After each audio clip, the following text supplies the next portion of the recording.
नमस्कार दोस्तों, आप सभी का स्वागत है आपके अपने YouTube चैनल मैथ सर्कल में। दोस्तों आज का जो हमारा कॉन्सेप्ट रहेगा वो है त्रिकोणमिति से। कक्षा 10 में जो गणित की किताब में त्रिकोणमिति प्रश्नावली है उसमें एक महत्वपूर्ण सवाल है, उसको आज हम कैसे करते हैं ये सब सीखेंगे। तो ये सब सीखने के लिए वीडियो के अंत तक बने रहिएगा। तो यहाँ पर ध्यान दीजिए, सीधा सवाल देखते हैं। क्या सवाल है? वो इंपॉर्टेंट सवाल है। Cosec theta minus cot theta का होल स्क्वायर बराबर है 1 माइनस कॉस थीटा बटा 1 प्लस कॉस थीटा। यानी कि इस पक्ष को हमें क्या करना है, सरल करना है, और सरल करके हमें ये पक्ष दर्शाना है। यानी कि इस पक्ष को क्या कहते हैं, LHS। ये हो जाएगा आपका LHS लेफ्ट हैंड साइड यानी कि बायां पक्ष, और ये हो जाएगा आपका दायां पक्ष यानी कि राइट हैंड साइड हो जाएगा। ठीक है, ये राइट साइड हो जाएगी, ये लेफ्ट साइड हो जाएगी। तो हम क्या करेंगे, इस लेफ्ट साइड वाले जो पद है इसको लेकर और सरल करेंगे और उसको किसके बराबर लेके आ जाएंगे, RHS के बराबर लेके आ जाएंगे। ठीक है, तो हम यहाँ पर सबसे पहले हम क्या करते हैं, LHS लेने पर तो ये लिख देते हैं। सबसे पहले हम LHS लेने पर लिखेंगे। तो ये इन सवालों को किस प्रकार करते हैं तरीके से देखिए, ध्यान दीजिए। LHS लेने पर तो यहाँ पर आप देख सकते हैं LHS क्या है। मैं यहाँ पर LHS को लिख देता हूँ, क्या है, cosec theta minus cot theta का क्या है, होल स्क्वायर है। ठीक है, ये हो जाएगा हमारा LHS। तो LHS लेने पर LHS क्या है हमारा, cosec theta minus cot theta का होल स्क्वायर। ठीक है, अब हमने ये ले लिया, ये वाला पक्ष। अब इस पक्ष को हमें क्या करना है, सरल करना है। ठीक है, अब देखिए इन सवालों को देखते ही सबसे पहले आपको LHS इस प्रकार लिख देंगे। फिर देखिए आगे क्या करना है, ये कैसे पता चलेगा। तो वो RHS को देखिए, RHS में देखिए यहाँ पर कोसेक थीटा और कॉट थीटा के पदों में LHS है। तो RHS देखिए किसमें, कॉस थीटा में। किसमें, कॉस थीटा में। तो आप क्या करिएंगे, ये जो कोसेक थीटा और कॉट थीटा है इसको कॉस के पदों में लेके जाने की कोशिश करिए। ठीक है, किसके, कॉस और साइन के पदों में। देखिए मैं पहले ही बता देता हूँ, आपकी प्रश्नावली जो कक्षा 10 में जो गणित की प्रश्नावली में ऐसे सिद्ध करने वाले सवाल हैं, उन सवालों को सबसे आसान तरीका क्या है, उन सवालों को जितना हो सके उतना साइन और कोस के पदों में लेके जाने की कोशिश करिए। ठीक है, तो मैं क्या करूंगा, कोसेक थीटा और कॉट थीटा को साइन और कॉस के पदों में ले जाने की कोशिश करूंगा। तो यहां पर आप देख सकते हैं जो कोसेक थीटा होता है उसको मैं क्या लिख सकता हूं, 1/sin थीटा होता है। ठीक है, ये नियम आपको ध्यान रखना है। ठीक है, त्रिकोणमितीय सूत्र है और ये आपको याद रखना है। तो यहां पर देखिए कोसेक थीटा को मैं क्या लिख सकता हूं, 1/sin थीटा। ठीक है, और इसी प्रकार मैं कॉट थीटा को क्या लिख सकता हूं, देखिए कॉट थीटा क्या होता है, कॉट थीटा बराबर क्या होता है, कॉस थीटा बटा साइन थीटा। यानी कि मैं कॉट थीटा को क्या लिख सकता हूं, कॉस थीटा बटा में क्या हो जाएगा आपका साइन थीटा। तो इस प्रकार आप भी लिख देंगे साइन थीटा, और इसका क्या हो जाएगा ब्रैकेट, और ब्रैकेट के ऊपर क्या चल रहा है, स्क्वायर। तो यहाँ पर भी स्क्वायर लगा देंगे और यहाँ पर क्या लेते चलेंगे हम, बराबर का बराबर। ठीक है, अब हम क्या करेंगे, इस अंदर वाले को सरल कर देंगे। तो देखिए किस प्रकार सरल करते हैं। तो ये देखिए एक बार साइन थीटा को आप x मानिए और ये एक बार इसको y मानिए। तो देखिए 1/x और ये y/x, यानी कि भिन्नों की घटाव है ये।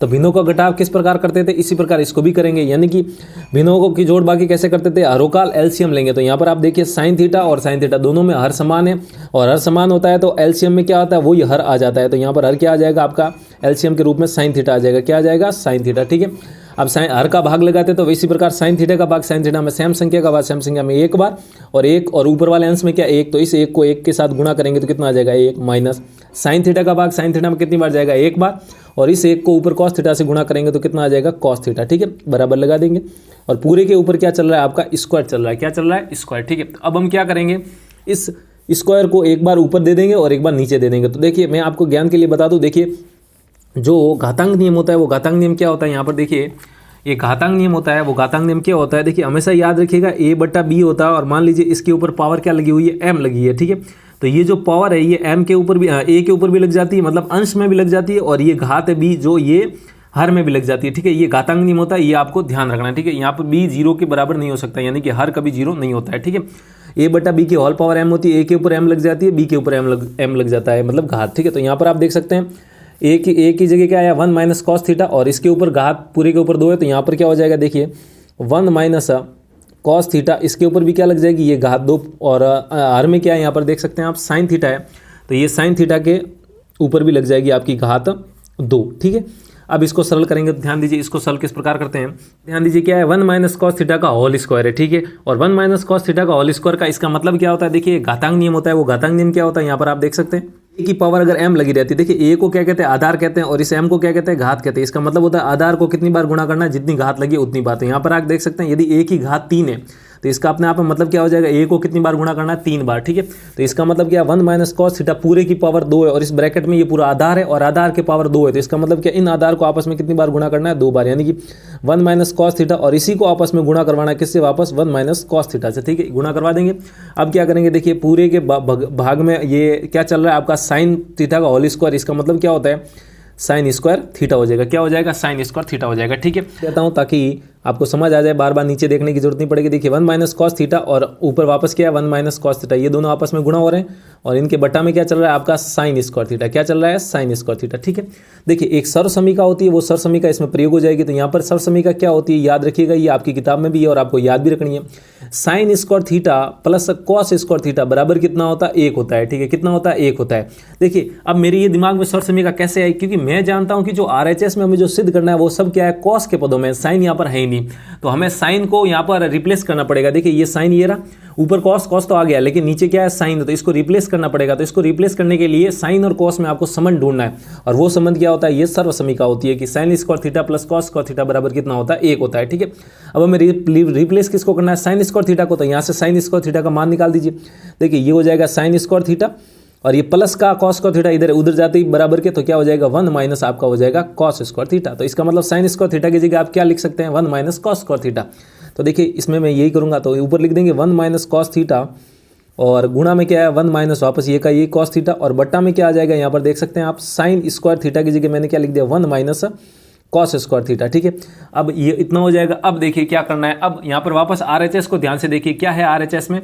ऊपर 1 माइनस कॉस थीटा और यहाँ पर कितने 1 माइनस कॉस थीटा, 2 ऊपर है, तो एक जना कटेगा। अब कटेगा कैसे? तो यहाँ पर आप देख सकते हैं, अब ये आप डायरेक्ट मत काट देना क्योंकि इसकी घात और इसकी घात सेम नहीं है। ठीक है, तो ये अलग अलग है पद दोनों ही। ठीक है, तो यहाँ पर आप देख सकते हैं हम क्या करेंगे, 1 के ऊपर आप स्क्वायर लगा सकते हैं। 1 के ऊपर स्क्वायर लगाने से एक सर्वसमीका, बीजीय सर्वसमीका की याद आ जाएगी आपको। वो बीजीय सर्वसमीका क्या होती है? देखिए ए स्क्वायर माइनस बी स्क्वायर जैसा कोई अगर आपको सवाल दिखता है तो इसके जो डायरेक्ट गुणनखंड होते हैं, सीधे गुणनखंड, वो क्या हो जाएंगे? यानी कि गुणा के रूप में इनको किस प्रकार लिखा जा सकता है? ए माइनस बी गुणा आपका हो जाएगा ए प्लस बी। ठीक है, यदि कि ए स्क्वायर माइनस बी स्क्वायर के जैसा आपको कोई दिखता है सवाल, या ए की जगह कुछ भी आ सकता है, बी की जगह भी कुछ भी आ सकता है, लेकिन माइनस रहेगा और इनके ऊपर घातें कितनी होनी चाहिए? 2 2। तो इनको आप कैसा लिख सकते हैं? ए माइनस बी इंटू ए प्लस बी भी लिख सकते हैं। ठीक है, तो इतना लिखने के बाद अब यहाँ पर आप देख सकते हैं, यहाँ पर इसकी और इसकी तुलना करते हैं इस सर्वसमीका की, इस तो यहाँ पर ए की जगह 1 आया और बी की जगह कॉस थीटा आया, तो इनको आप ऐसा भी लिख सकते हैं, यानी कि 1 minus cos theta into 1 plus cos theta. ठीक है, यहाँ पर आप ध्यान दीजिए, बराबर का बराबर लिख देंगे तो यहाँ पर लिख देंगे कॉस थीटा और ऊपर वैसा का वैसा गुणा के रूप में वापस 1 माइनस कॉस थीटा और बट्टा में क्या हो जाएगा? देखिए ए की जगह क्या है 1, तो ए की जगह 1 रख देंगे और माइनस बी की जगह क्या है आपका कॉस थीटा, तो यहाँ पर रख देंगे कॉस थीटा। ठीक है, और गुणा में ए प्लस बी, यानी कि वो ये और यहाँ पर चिन्ह बदल देना है 1 प्लस कॉस थीटा, वापस ये का ये। ठीक है, अब ऊपर भी एक जना है और नीचे भी एक जना, मतलब पूरा एक आपस में क्या हो रहा है? गुणा हो रहा है और ये भी आपस में गुणा हो रहे हैं। तो यहाँ पर ध्यान दे सकते हैं हम 1 माइनस कॉस थीटा से 1 माइनस कॉस थीटा कितनी बार कट जाएगा? 1 बार। ठीक है, मतलब सेम संख्या का वाक सेम संख्या में 1 बार चला जाएगा। अरे भाई इसका जब आप मान थीटा का मान जब आप कुछ रखोगे तो कुछ ना कुछ मान आएगा, ये का ये मान ऊपर आएगा, तो ये दोनों आपस में कट जाएंगे 1 बार, इसलिए मैंने पहले ही काट दिए। तो यहाँ पर कट गया। अब बचा क्या? यहाँ पर देखिए 1 को इससे गुणा करो तो यही आ जाएगा वापस 1 माइनस कॉस थीटा, बटा में ऊपर क्या बचा है? 1 को इससे गुणा करेंगे तो बराबर 1 माइनस कॉस थीटा आ जाएगा और ये नीचे क्या बच जाएगा? 1 प्लस कॉस थीटा। ठीक है, अब एक बार RHS को ध्यान से देखिए, क्या है RHS? यहाँ पर आप देख सकते हैं RHS क्या है? 1 माइनस कॉस थीटा और बट्टा में क्या है? 1 प्लस कॉस थीटा। इसका मतलब हमें जो सिद्ध करना था उस पक्ष को लेकर वो हमने क्या सिद्ध किया? 1 माइनस कॉस थीटा बट्टा 1 प्लस कॉस थीटा, यानी कि यही बराबर क्या है? RHS। ठीक है, तो यहाँ पर आप लिख सकते हैं इति सिद्धम, तो ये हमने इसको सिद्ध कर लिया। LHS को लेकर हमने क्या कौन सा पद लेके आगे? RHS। अब किस प्रकार सरल किया आप देख सकते हैं। उम्मीद है आपको समझ में आया होगा। समझ में आया तो वीडियो को लाइक कीजिए और ऐसे ही सारी सर्वसमीकाओं का, यानी त्रिकोणमितीय सर्वसमीकाओं का ऐसे ही हल प्राप्त करना चाहते हैं तो इस चैनल को सब्सक्राइब कर हमारे से जुड़ जाइए और ऐसे ही आपको वीडियो मिलते रहेंगे। ठीक है, तो आज के लिए इतना ही रखते हैं, जल्दी मिलते हैं हम ऐसे ही बेसिक वीडियो के साथ। तब तक के लिए जय हिंद।